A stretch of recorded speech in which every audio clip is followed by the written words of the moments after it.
About 15 years ago, beekeepers would lose 5 to 10% of their bees, but today, beekeepers are reporting 50 to 75% losses of their bees every single year. That's a lot of bees. But what are we doing to actually save the bees? Are we doing anything? In the beginning, people didn't know about the shop, and also people don't care about the honey. We've been open for almost 8 years, but now, more people come to the shop, more people come to buy empty boxes, equipment, and people are aware of honey is different from sugar, so they're switching from sugar to honey. So every year I got more business than when I started. Yeah, it's fun and something I like to do. I started doing beekeeping since I was 5 years old. My dad got me into it, and it became part of my life. Because my dad actually he started beekeeping back in 1945 when he was in Egypt. He studied, and he came back to Yemen. He took the thing as a hobby, and he taught a lot of people over there. A lot of people learned from him. My brother actually, he ran a business back in Yemen. So all that come along together. As a family business, we help each other. If you learn about beekeeping, it's part of your life. You become attached to the bees, like you're attached to something else. And from bees, you can learn so many things. You learn how to behave. You learn how to be generous to others. Because bees, they give you everything. They give you the honey, they give you the medicine, they pollinate your trees, and they help the environment, they help us as, the liquid gold that we ate is medicinal. And the good thing about it, they don't ask for anything in return. So from bees, we learn so much.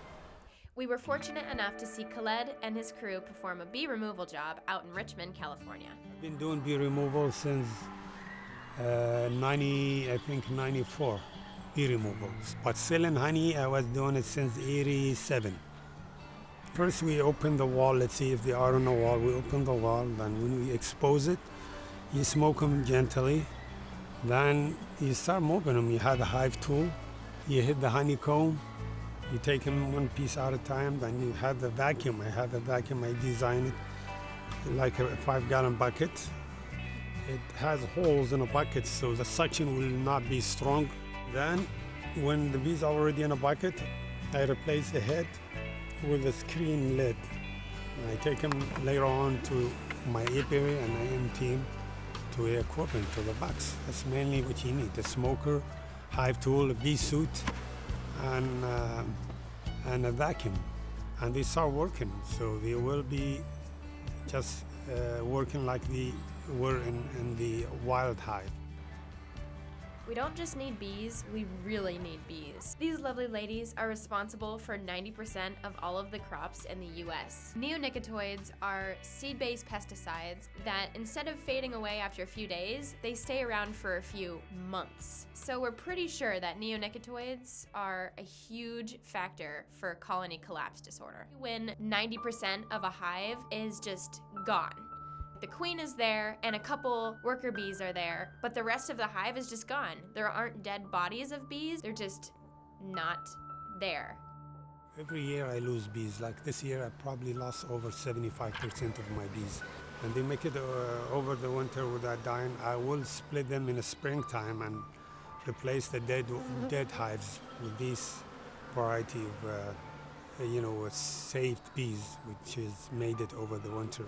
Because it seems like there's some bees will resist the mites, which is one of the worst thing attacking the bees now, and some will not be able to make it. So the ones who will not be able to make it, they died, and the one who has a resistance, they made it over the winter. So from those, I will split them and I multiply my bees again. About 10 years ago, I used to convince people to raise bees, and they think it's kind of dangerous and they don't want to get involved. But now it's switching. A lot of people interested in raising bees, and they try to help the bees because they heard that the bees are disappearing. I don't know if you've seen the United Nations report. They said The final report is 40% of the bees are disappearing.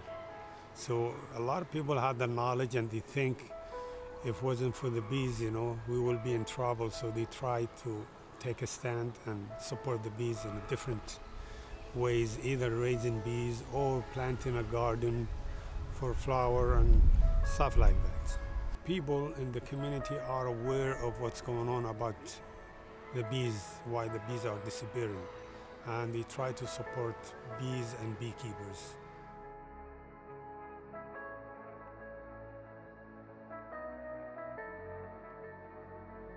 Thanks to Khaled's efforts, at least now we know that people in our community are striving for the health of bees. Now what you need to do is plant some flowers, let the bees be, and do everything you can to heal the hive.